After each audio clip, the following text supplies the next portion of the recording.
Bonjour mes petits trésors et bienvenue chez Mamie Champagne. Est-ce que tu es prêt pour une histoire? Installe-toi, ça commence maintenant. L'automne sent tellement bon. Hello trésor! Ça sent tellement bon l'automne. Ça sent le bois, ça sent l'humidité, ça sent la terre, ça sent les feuilles. Ça sent bon et c'est tellement beau l'automne ici au Canada. Mais qu'est-ce que j'aime le plus aussi? C'est de te lire des histoires. Aujourd'hui, le vœu de Pauline. Est-ce que tu es prêt? Installe-toi, je commence bientôt. Le vœu de Pauline, écrit par Gaby Hansen et Rangil Scammell. Ça commence. Chez Pauline, il y avait une chatière. C'était une petite porte qu'on avait découpée dans la grande porte pour permettre au chat de la maison d'entrer et de sortir à sa guise. Mais Pauline n'avait pas de chat. Une nuit pourtant, quelque chose d'extraordinaire arriva. Pauline aperçut une étoile filante. Vite, vite, elle fit un vœu. Je voudrais un chaton, murmura-t-elle. Un chaton tout mignon qui rentrerait et sortirait par notre chatière. Tout à coup, boum! Quelque chose de lourd atterrit dehors sur l'appui de la fenêtre. Mais ce n'est pas un chaton. C'était un affreux vieux matou, tout maigre et tout pelé. Il s'assit derrière la vitre et grimaça d'une épaisse de sourire. « Miaou! Ton vœu est exaucé! » semblait-il dire. «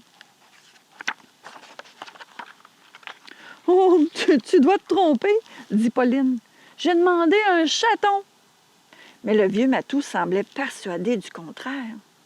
Il se mit à se frotter son affreuse oreille sur la vitre en miaulant comme une sirène de pompier. « Miaou! Miaou! Miaou! » Il miaulait tellement fort qu'au bout d'un moment, sa voix s'étrangla dans sa gorge et qu'il fut pris d'une quinte de toux. Pauline tira sa couette par-dessus sa tête. Il finira bien par s'en aller. Le lendemain, cependant, le vieux matou est encore là. Il attendait Pauline devant la porte. Il avait apporté un cadeau, sans doute dans l'espoir qu'elle le laisse entrer. « Yerk !» s'écria Pauline. Elle ramassa l'arête de poisson qu'elle mit à la poubelle. Le vieux matou semblait déconcerté. « Tu n'es un dégoûtant !» s'exclama Pauline. « Va-t'en, retourne chez toi. Allez, pousse, pousse. » Elle se dirigea vers la balançoire. Mais le vieux matou arriva le premier. Il commença par aiguiser ses griffes sur le siège. Puis il se mit à faire sa toilette avec bruit, tandis qu'un nuage de poils volait autour de lui. À l'heure du déjeuner, le vieux matou s'installa sur l'appui de fenêtre et regarda Pauline manger ses tartines. Pauline découpa un morceau et, soulevant la chatière, elle lui présenta. Le vieux matou engloutit tout en ronronnement de contentement. Dans l'après-midi, le vent se mit à souffler et Pauline dut s'habiller plus chaudement, mais le froid n'avait pas l'air de gêner le vieux matou. Il suivit Pauline dans le jardin, courant après les feuilles, jouant les funambules sur la palissade, bref, se faisait remarquer du mieux qu'il le pouvait. Pauline rentra à la maison pour prendre son goûter. « À plus tard, mon vieux matou !» dit-elle en se grattant gentiment le dessus de son crâne pelé.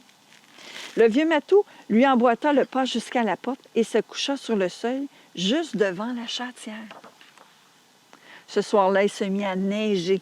Le vieux matou se roula en boule pour avoir moins froid. Les flocons brillaient, tourbillonnaient dans le ciel et bientôt une épaisse couche de neige recouvrit le pas de la porte et le vieux matou.